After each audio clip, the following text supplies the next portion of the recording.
சூப்பரான egg fried rice எப்படி பண்ணலான்னு பார்க்கலாங்களா? நான் வந்து ஒரு கடாயில் தேங்காய் எண்ணெய் சேர்த்துருக்குறேங்க. 3 டீஸ்பூன் தேங்காய் எண்ணெய் சேர்த்துருக்குறேன். அதில் வந்து 3 முட்டையை வந்து உடச்சி ஊற்றியாச்சு. கொஞ்சமாக உப்பு போட்டுக்கலாம், கொஞ்சமாக பெப்பர் பவுடர் போட்டுக்கலாம். இதை அப்படியே நம்ம ஸ்க்ராம்பிள் பண்ணி எடுத்துக்கலாம்.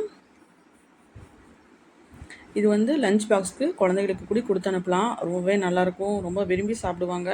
ஒரே மாதிரி கொடுக்கறதுக்கு இந்த மாதிரி செஞ்சு கொடுத்து பாருங்கள், நல்லா சாப்பிடுவாங்க. பார்த்திங்கன்னா முட்டை வந்து இந்த மாதிரி ஸ்க்ராம்பிள் பண்ணி எடுத்து தனியாக வச்சுக்கலாம். வேறு ஒரு கடாயில் தேங்காய் எண்ணெய் சேர்த்துருக்குறாங்க. 4 பல் நறுக்கி வச்ச பூண்டு போட்டுக்கலாம். அதுக்கு கூடவே ஒரு பெரிய வெங்காயத்தை நீளமாக கட் பண்ணி சேர்த்துருக்குறேன்.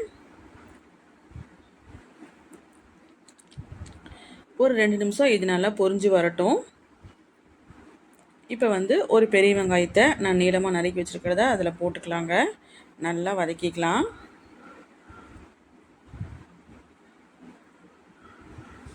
அப்படியே நம்ம வந்து கடையில் வாங்குற மாதிரியே இருக்கும். இந்த டேஸ்ட்டு ரொம்பவே சூப்பராக இருக்குங்க. அதுக்கப்புறம் வதக்கிட்டு நான் வந்து கேரட்டை இந்த மாதிரி கட் பண்ணி வச்சுருக்கிறேன்.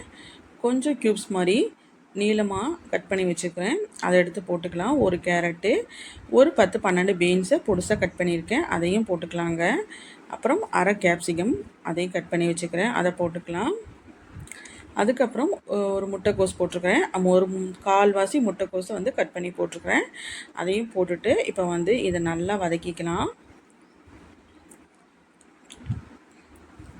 இந்த எண்ணெயிலேயே அப்படியே இதை வேக வச்சுக்கலாங்க. இதுக்கு கூடவே நம்ம வந்து கொஞ்சமாக உப்பு போட்டுக்கலாம்.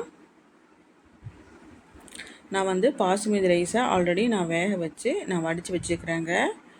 அதை வந்து அப்படியே நல்லா ஆற வச்சு எடுத்து வச்சுக்கிறேன்.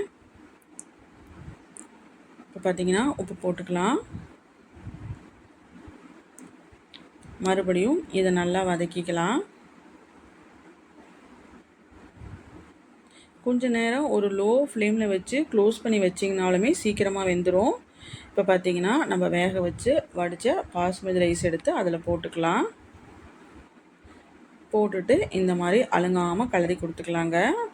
அடியில் இருக்கிற வெஜிடபிள்ஸ்லாம் மேலே வர்ற மாதிரி நம்ம வதக்கி கொடுத்துக்கலாம்.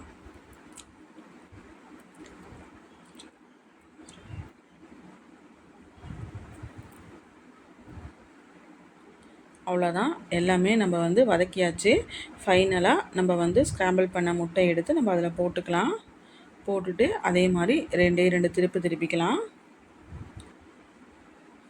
இப்போ இதுக்கு கூடவே 1 டீஸ்பூனுக்கு பெப்பர் பவுடரை அப்படியே தூவிக்கலாங்க மேலால்.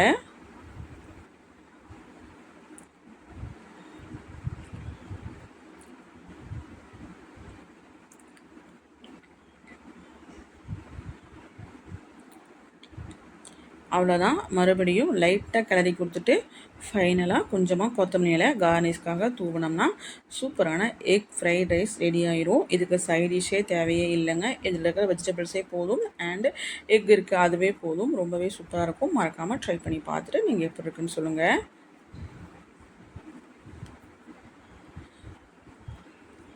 வீடியோ பிடிச்சி லைக் பண்ணுங்கள், ஷேர் பண்ணுங்கள், மறக்காமல் ஃபாலோ பண்ணிவிட்டு சப்ஸ்கிரைப் பண்ணிக்கோங்க. தேங்க்ஸ் ஃபார் வாட்சிங்.